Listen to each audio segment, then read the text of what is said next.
All stand up to ICE if you know your rights. If you encounter ICE, these are the things that every New Yorker should know. First, ICE cannot... He's the incoming mayor who promised change, but Zohran Mamdani's first big move after winning the election has stirred outrage.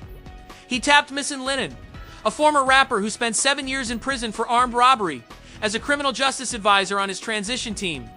The announcement triggered immediate backlash, with critics calling the pick insane and questioning the judgment behind placing a convicted felon on such a sensitive panel. Linen, now 49, once had a shot at mainstream success, signed with a major label before his conviction.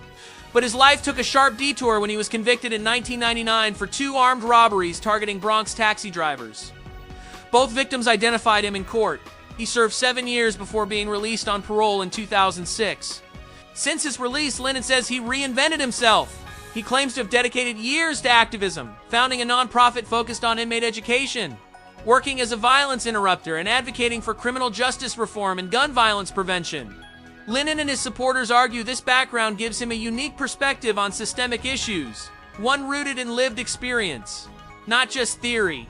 But opponents say this is exactly why the move is reckless. Police union leaders, former law enforcement officials, and many city residents argue it undermines public safety and sends the wrong message. That a past involving violent crime qualifies someone to help shape crime-fighting policy. For many, the optics are deeply troubling, and the controversy may already be casting a long shadow over Mamdani's transition.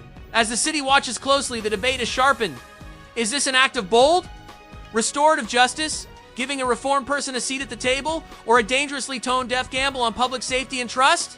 Only time will tell how this appointment impacts both policy and public opinion as the transition unfolds.